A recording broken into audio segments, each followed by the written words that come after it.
The morning began like any other. The alarm rang softly on the bedside table, its familiar sound blending with the slow hum of the ceiling fan. Clara got up quietly so she wouldn't wake the children. Her husband had already left 2 days ago on another business trip, leaving the house with its usual stillness that seemed to echo her thoughts. She made breakfast, packed lunchboxes, and called the kids downstairs. The same routine every day: cereal, school uniforms, a little chaos before calm. Ethan complained about his tie being too tight, Lily couldn't find her shoes, and Clara smiled faintly, fixing everything as if she had rehearsed it 1,000 times. When the children were finally ready, she helped them into the car and drove them to school. The morning sun filtered through the trees, casting long, soft shadows on the road. Clara glanced at other cars passing by, mothers, workers, delivery vans, all moving somewhere, all with a purpose. Hers felt repetitive, predictable, but safe. On the way back home, she kept thinking about the washing machine. It had stopped working the night before, the clothes were soaked and heavy inside the drum, refusing to spin. She had planned to call someone, but between school schedules and house chores, she had forgotten. The laundry basket in the corner of the room looked tired, overflowing, like it had given up waiting for her to care. Halfway down the street, she noticed a small repair shop she had never paid attention to before. A sign above it read, "Cooper Repairs, Home Appliances Fixed Fast." Something about the place looked honest, almost humble: a single open door, a few tools hanging on the wall, and the smell of metal and oil escaping into the air. She parked the car, stepped out, and called softly from the doorway. A man appeared, wiping his hands on a cloth. He was young, maybe late 20s, his clothes were clean but worn, his voice quiet when he spoke. "Good morning, ma'am. How can I help you?" "My washing machine stopped working," Clara said, trying to sound casual. "It's not spinning anymore." He nodded thoughtfully. "I can take a look." "Do you live nearby?" "Just 5 minutes from here," she replied. "If you're free now, I can give you a ride." He hesitated for a moment, then smiled politely. "Sure, let me grab my toolbox." In the car, the silence felt easy, not awkward. The radio played softly, a song Clara half remembered from years ago. She looked out the window, thinking of nothing in particular, until he said, "Machines always stop when you need them most." His tone was light, but something about it made her smile. "Maybe they know we take them for granted," she replied, and they both laughed quietly. When they reached her house, she showed him the laundry room. The washing machine sat still in the corner, a little rust around the edges, a symbol of too many washed and folded days. He opened it, checked the wires, and began working methodically. The faint sound of metal tools filled the small space. Clara stood by the doorway, watching him work. She wasn't used to having anyone else around during the day.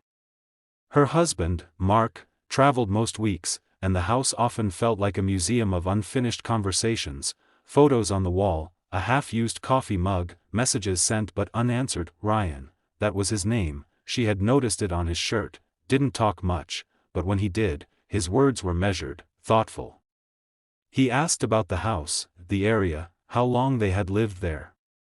She found herself answering more warmly than expected. There was no reason to feel guarded, he was just a repairman doing his job. Yet something about his calm presence made the air lighter. After a while, the machine made a clicking sound. "There," he said, turning it on.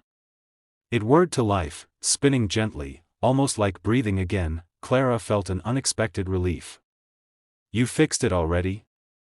"It was just a small wire loose in the motor," he said. "Nothing serious." She smiled, grateful. "You have no idea how much laundry was waiting." He chuckled softly, wiping his hands. "Every home has its own battles, I guess. Machines, kids, time, they all break in their own way." The words lingered in her mind longer than they should have. She walked him to the door, thanked him, and watched him walk down the path toward the gate. The afternoon light was fading, and the air smelled faintly of rain. Inside, the washing machine spun steadily, its rhythmic sound filling the empty house. For a moment, Clara leaned against the wall and listened to it, the steady hum, the mechanical heartbeat of a quiet home. She thought of her husband, far away, probably in another hotel room, too busy to notice the small cracks forming in their everyday life.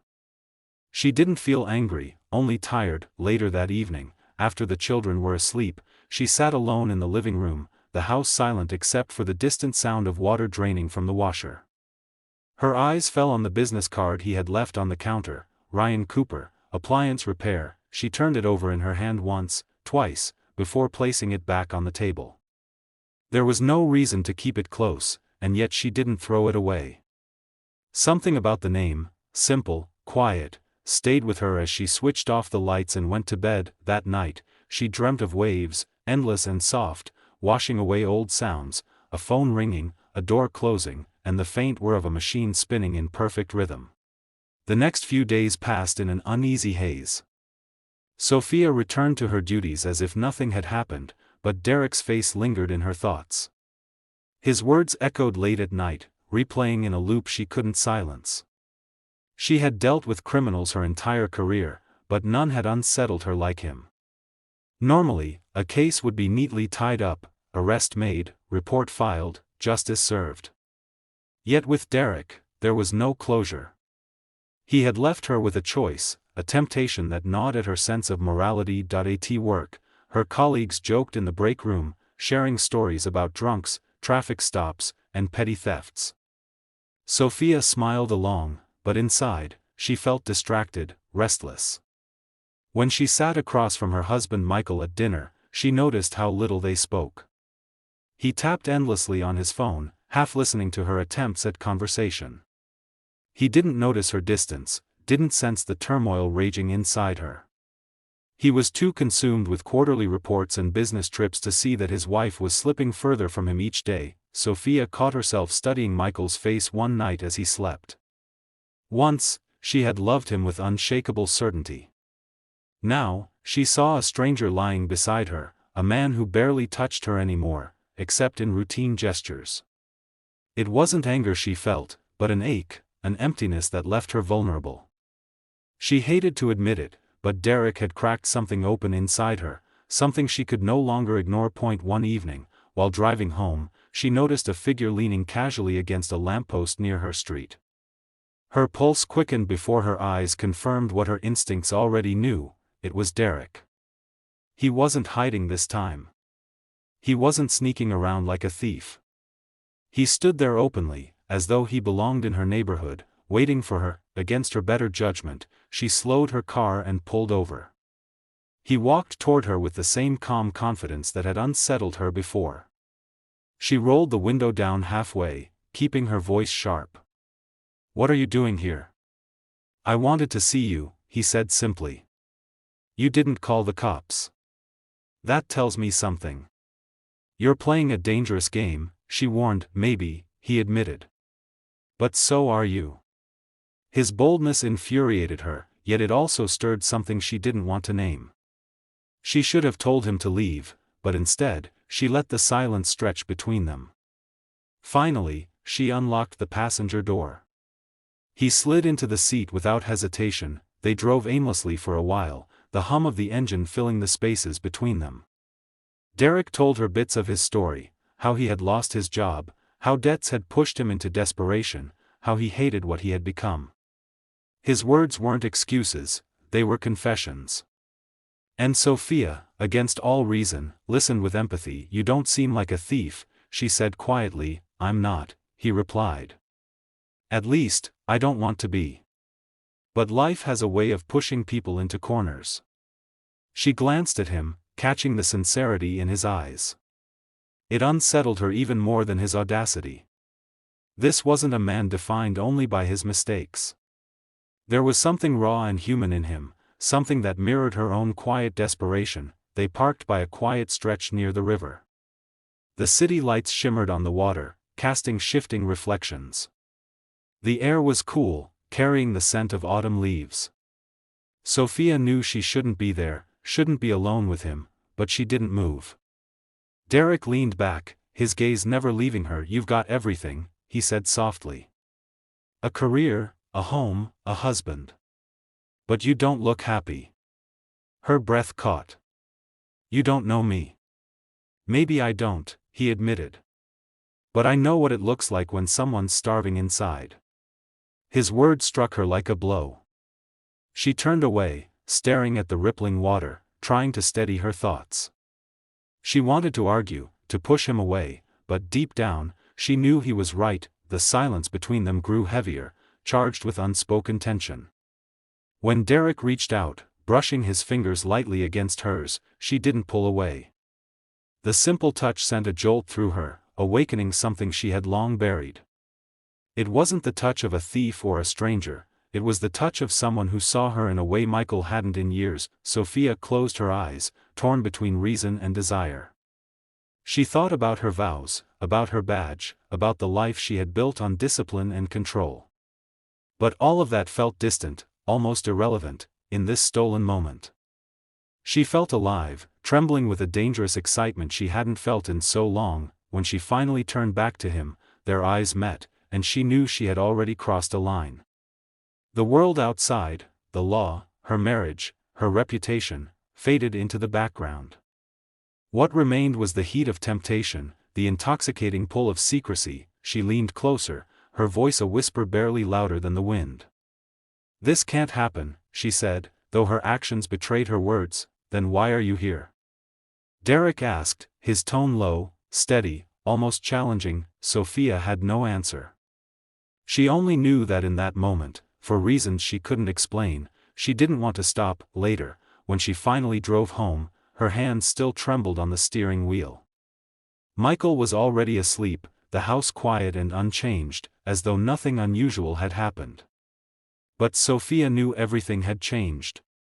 She slipped into bed beside her husband, her heart still pounding, her mind replaying the forbidden thrill of what she had just allowed. She told herself it was a mistake, a one-time lapse, a secret she could bury. Yet deep down, she sensed it was only the beginning. Derek had awakened something inside her that could no longer be silenced.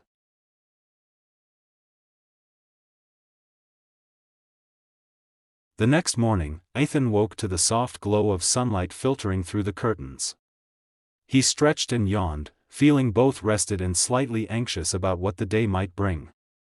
Vanessa had already started preparing breakfast when he stepped into the kitchen.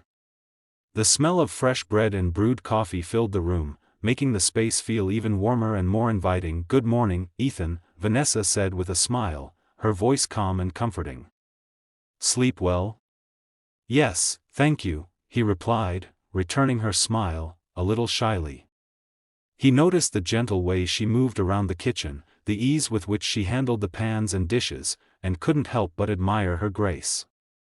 Vanessa caught his gaze and looked away quickly, a faint blush coloring her cheeks, as though she, too, felt the subtle electricity that lingered between them. Breakfast was a quiet, comfortable affair. They shared stories of their childhoods, their hobbies, and their dreams. Ethan laughed more freely than he had the day before, encouraged by Vanessa's easy warmth. Vanessa, in turn, found herself fascinated by his curiosity, the way he noticed small details, and the earnest way he asked questions. Each passing moment seemed to draw them closer, their conversations weaving a delicate thread of connection. After breakfast, Vanessa suggested showing Ethan the town. "There are a few places you might like to see," she said. "The park, the library, and the little market down the street." Ethan agreed eagerly, and they set out together. The walk was leisurely, giving them the chance to talk and share quiet smiles. Sometimes their hands brushed against each other by accident, sending small shocks of awareness through them both. Each touch lingered just a moment too long, yet neither said anything. At the park, Ethan watched Vanessa interact with people they passed, neighbors, shopkeepers, and even a few children. Her kindness and confidence impressed him, and he felt a mixture of admiration and a strange, unfamiliar longing. Vanessa noticed his gaze and felt her own pulse quicken slightly, aware of the subtle attraction growing between them. She told herself it was nothing, just the natural warmth of companionship, yet she couldn't ignore the way her thoughts lingered on him after each shared smile or word. In the late afternoon, rain began to fall softly, sending them both running for shelter under the awning of a small cafe. Inside, they ordered hot drinks and found a quiet corner, the cozy atmosphere amplifying the closeness they already felt. The sound of rain tapping against the windows created a rhythmic backdrop, almost like a heartbeat that matched the tension in the room. They sat side by side, their knees occasionally brushing, a warmth spreading through them that neither fully understood. Vanessa suggested they play a board game she kept on a nearby shelf, just to pass the time. Ethan agreed, and as they played, their laughter filled the room. Occasionally, Vanessa would reach across the board to move a piece, their hands briefly touching. Each touch sent a small jolt of awareness through both of them, and the room seemed charged with a quiet energy. Ethan's eyes met hers, and for a moment, time seemed to slow. He wanted to say something, anything, to acknowledge the feeling, but words failed him. Vanessa felt the same hesitation, caught between restraint and desire. As the rain slowed, they returned home, dripping slightly from the remaining drops. Vanessa suggested drying off with warm towels, and the simple act of helping each other brought a new closeness. Ethan's hand brushed Vanessa's as she handed him a towel, and they both lingered just a second too long, a silent acknowledgement passing between them. The small gestures, the shared smiles, and the easy comfort of one another's presence had woven a tension that neither could deny. Evening came, and they found themselves in the living room once more, sitting near the fireplace. The flames flickered, casting shadows on the walls, and the warmth of the fire seemed to echo the warmth growing between them. Vanessa offered Ethan a blanket, draping it over his shoulders, and their fingers brushed as she adjusted it. Both of them felt the jolt of electricity, a mix of curiosity and desire that neither wanted to name out loud. Vanessa suggested a quiet moment, just sitting together, listening to music, letting the day's conversation settle. Ethan leaned back, feeling the comfort of her presence, and Vanessa felt a protective warmth toward him that was complicated by a new, unexpected attraction. They sat in silence, yet it was a silence filled with unspoken words, glances, and gentle movements that deepened the emotional intimacy. As the night deepened, Vanessa showed Ethan to his room again. He paused at the doorway, looking back at her with a mixture of admiration and something unspoken. "Good night, Vanessa," he said softly. "Good night, Ethan," she replied, her voice carrying the faint tremor of emotions she tried to hide. Alone, both of them reflected on the day, the laughter, the closeness, and the subtle touches that lingered in their memories. The attraction was undeniable, yet wrapped in the comfort of trust and care, creating a tension that neither wanted to confront too soon. The room was quiet, but both hearts were full of thoughts and feelings that promised a night of emotional awakening yet to come.